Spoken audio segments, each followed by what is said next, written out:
So the last part of our unit is the progressive movement. Now, progress in this case means change towards some better future. And we're going to look at the causes and effects of the turning points in the progressive era. And now the guy that you're looking at here, this is Teddy Roosevelt.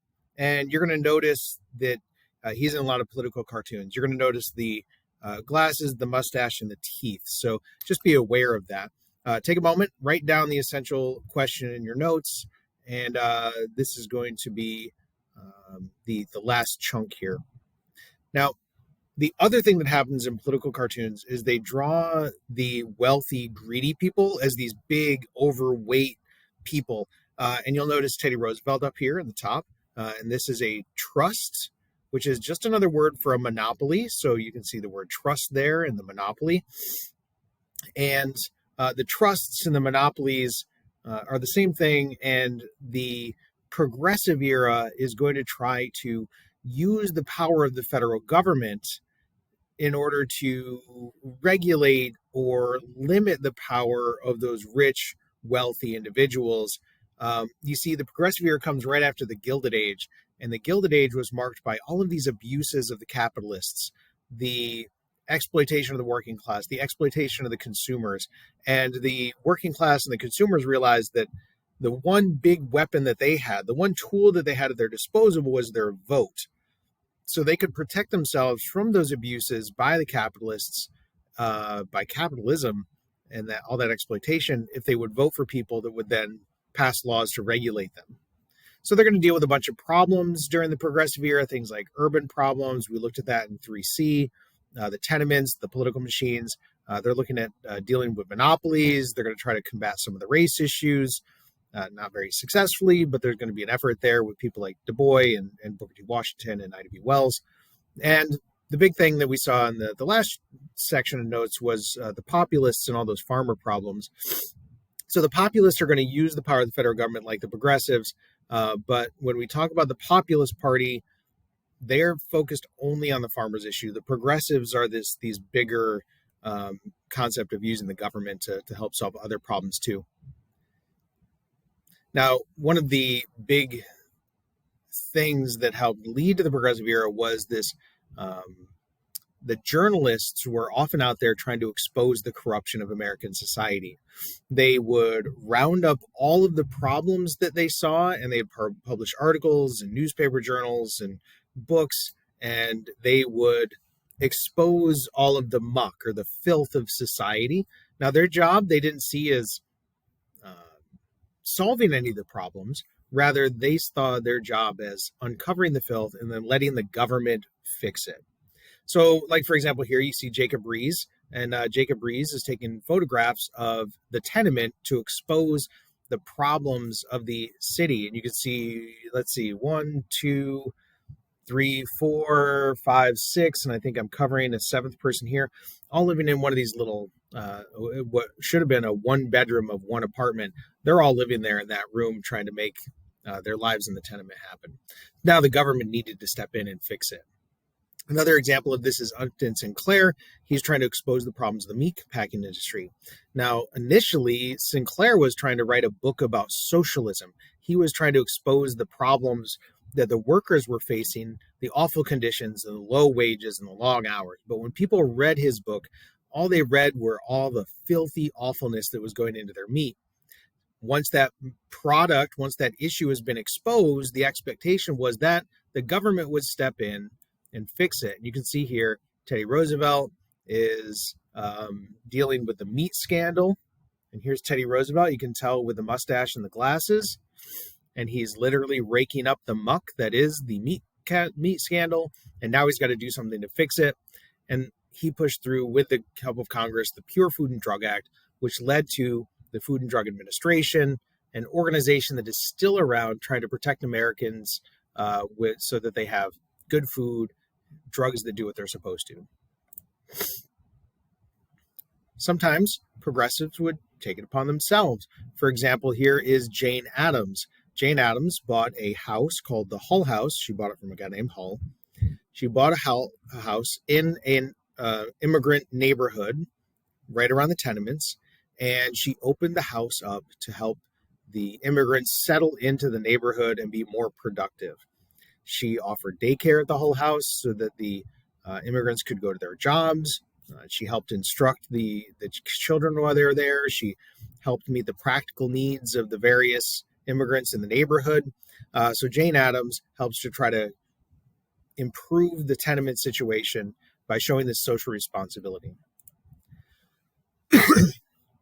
The temperance movement was an important reform effort here as well.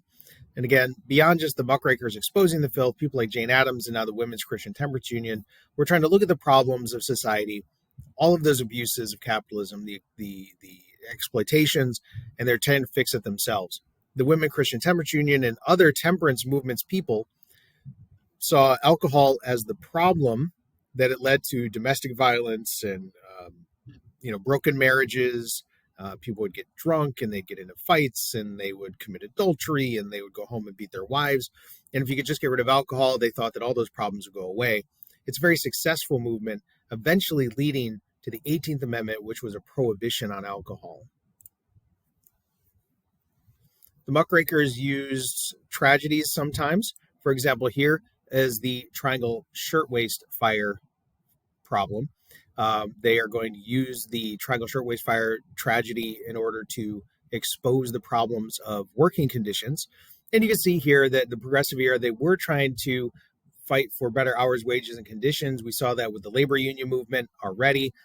It's with the exposure that comes from the Triangle Shirtwaist Factory fires that we can see a lot of these laws start to begin getting passed.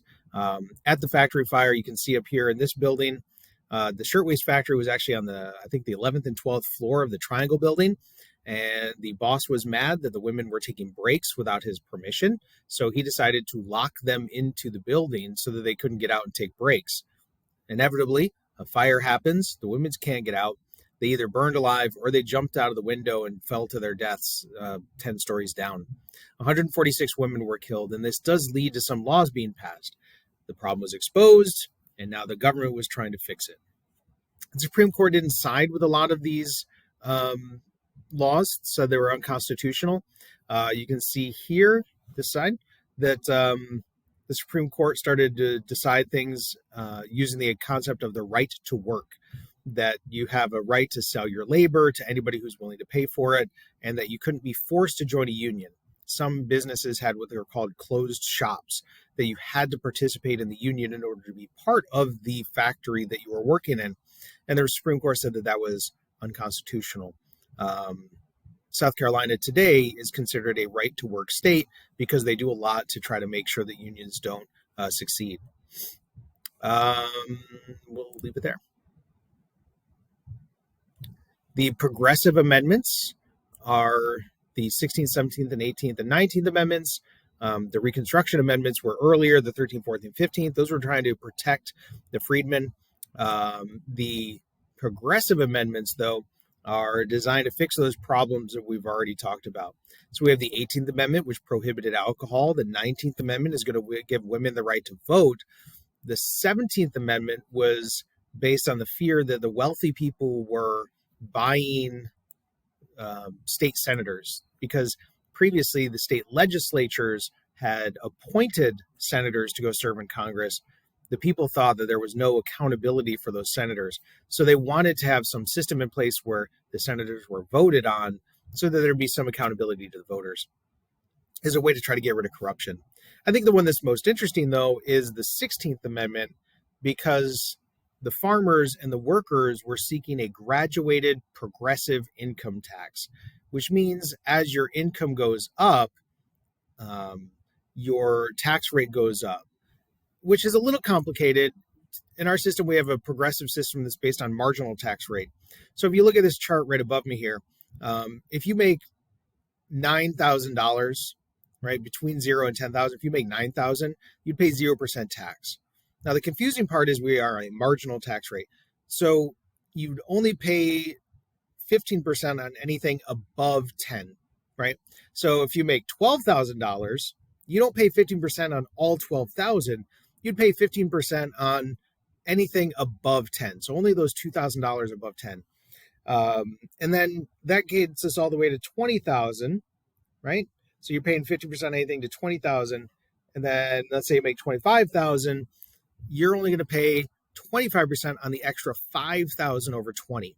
So it gets a little complicated, and this is where sometimes there's a lot of misinformation out there, because yes, the government might pass a law that raises taxes, but it might only be for the top marginal tax bracket, the people making over $150,000 or whatever it is. So people say, they raise taxes. For some people, not everybody. So you got to be careful when you start looking at when people talk about raising taxes and lowering taxes. Who is it that's being benefited? Who's being punished with those situations? Now, these numbers up here at the top, the 10, 20, 30, that's just to give you an example of what a marginal tax rate is. Those aren't the actual numbers, so don't get too caught up in that. All right, let's transition over here and let's talk about the progressive president, Teddy Roosevelt. I told you Roosevelt is characterized by his glasses, mustache, and teeth, and you can see that in here. And Roosevelt is going to do a lot to try to control corporations. And the corporations don't like that. And they started to support cartoons like this, where they called Teddy Roosevelt a blockhead, because Teddy Roosevelt had a concept that he called the square deal, which means a square is even on all sides. So the rich don't get supported more than the poor people or the workers or the consumers.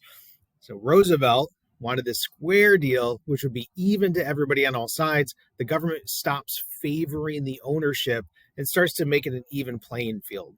And the rich people don't really like that. His 3 C's are controlling corporations, conserving nature, and protecting consumers. So we would call him a progressive president. The greatest example of him being a trust buster, and remember, trust means monopoly. So he broke up monopolies, or at least he had the image of breaking up monopolies. In 1902, during a coal strike, he actually threatened to use the Federal Army not to break up the Union, which we saw all the way back in 3C. No, instead of breaking up the Union, he was going to use the Army to go mine in the coal mines to make sure that the owners couldn't use the threat of not having coal against the government. So it's the first time that the president is going to threaten the ownership with the Army and not just the workers.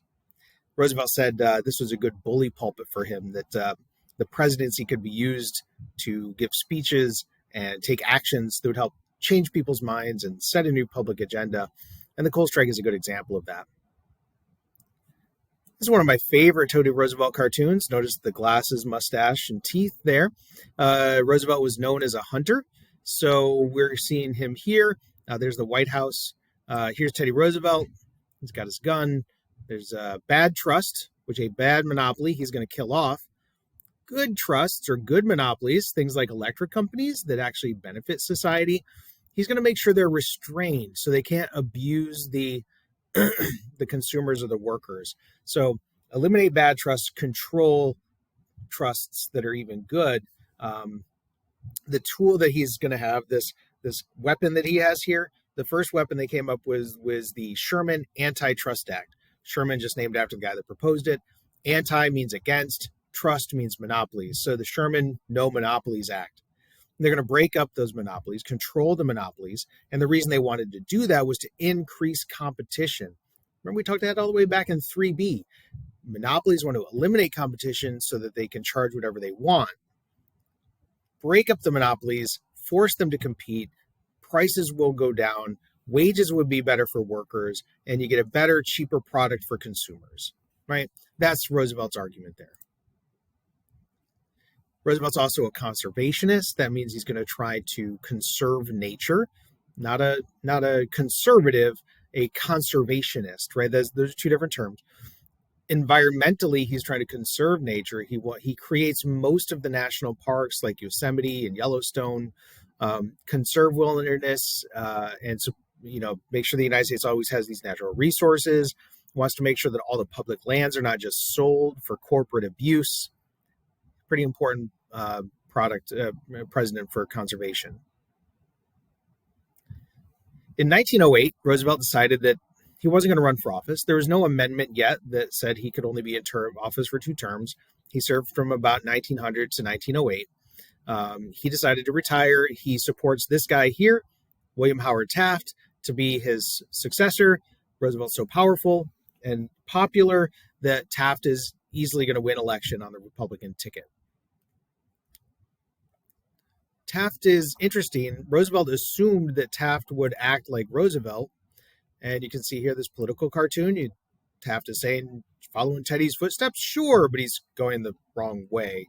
And that made Roosevelt really mad. So in 1912, Roosevelt hears that Taft is lower the tariff. Roosevelt liked a high tariff. Taft was even more aggressive as a trust buster. Roosevelt didn't mind some trusts as long as they were being regulated. And this leads Taft and Roosevelt to have a feud. Roosevelt was mad, feels like he was betrayed by Taft. So he forms a new political party called the Bull Moose Party. And here's Roosevelt riding on a bull moose. Great picture. Roosevelt forms the Progressive Bull Moose Party. It's officially called the Progressive Party, but he said he felt as healthy as a bull moose. So, and he liked nature, so they put him out there and called the Bull Moose Party. He runs against the more conservative Taft, but also a Democrat, Woodrow Wilson. And when you take Taft and the Republicans and you divide out Roosevelt and his Bull Moose supporters, what you get is a split Republican ticket, which allows the Democrat Woodrow Wilson to win the election. Now, Wilson is even more progressive than Roosevelt, and he's also even more racist, to be frank, and we'll talk about that more later. But Wilson does do some good things for progressivism. He lowers the tariff, which means there's going to be a little bit more trade throughout the globe. He does have an income tax. Now, a whopping 1% on incomes over $30,000, which would be any individual making over $85,000 in 2021. Again, in an era when most people were living at or below the poverty line, there's a pretty significant income tax on the wealthy. He passed the Federal Reserve Act. Please note that this is highlighted. The Federal Reserve Act is an important concept here. The populace wanted to control the money supply through bimetallism, but that was kind of a complicated thing. It depended on how much silver was available and all that. So Roosevelt creates this Federal Reserve, which basically is a bank for banks. The Federal Reserve can tell banks how much money they have to keep in their vault. They can also control the money supply through interest rates. And really what they were trying to do was get off of the gold supply, right? Get off the gold standard. And now the Federal Reserve can control money supply in ways other than just the raw amount of gold that's possible. And this whole thing was designed to stabilize the economy so there weren't these wild swings. The Federal Reserve is going to become more effective after the New Deal and the other pieces there. Another important piece of legislation is the Clayton Antitrust Act. We already had Sherman Antitrust. Clayton extends that. What the capitalists, the business owners, realized was that the Sherman Antitrust Act was worded in such a way that it could apply to unions as well as corporations. Clayton Antitrust exempted unions from antitrust laws. So it was sometimes referred to as the Magna Carta of labor. The idea that this is the thing that allows the labor unions to really become more powerful going into the 1920s and 30s. But Woodrow Wilson is a Southerner. His progressivism was for whites only. In fact, Teddy Roosevelt had taken steps to desegregate the federal government. Wilson resegregated it, openly supporting racial discrimination in the governmental levels. In fact, the most famous example of this is he actually screened the movie based on a book called The Fiery Cross of the Ku Klux Klan called Birth of a Nation in the White House and said it was like writing history with lightning. In this movie, Birth of a Nation, the Ku Klux Klan are the heroes riding to save a Reconstruction South that was ravaged by black intruders. It's a horribly racist movie, and Wilson was supportive of it. Excuse me. Women's suffrage does emerge in this era as well. It's going to be in the 1920s, the 19th Amendment is passed. But in the progressive era, women did start to become more forceful in their efforts at suffrage. and western states, California, Oregon, Wyoming, and so forth, they passed women's voting rights first, and then it moves into the east. So you can see Lady Liberty here bringing votes to the women in darkness in the east. Some people were frustrated at this state by state effort. Wilson had to be dragged into supporting women's suffrage. A woman named Alice Paul was frustrated by the slow pace of a state by state effort to get women's suffrage. She wanted a national amendment.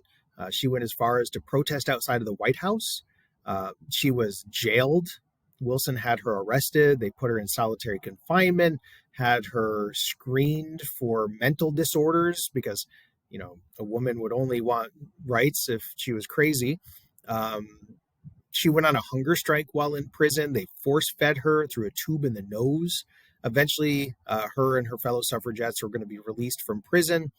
But it's not until after World War I and the support women had for the government and for the soldiers during World War I that the 19th Amendment was passed in 1920, which provided women's suffrage.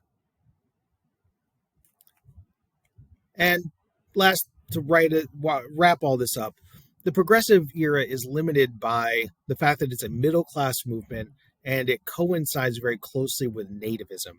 And you can see in this cartoon here is an immigrant, one of the new immigrants coming off the boat, and you have these old immigrants, the Irish and the Germans here, telling them, whoa, whoa, whoa, stop, we don't want you here. But if you look at the shadows behind the old immigrants, they were immigrants once as well. So they're being a little hypocritical here. The nativism or the anti-immigration policies are very adjacent to white supremacy. Some of the same Jim Crow laws that were preventing African Americans from voting in the South were being used in cities around the country to prevent immigrants and poor people from voting in ways that didn't support sort of that middle-class nativist worldview.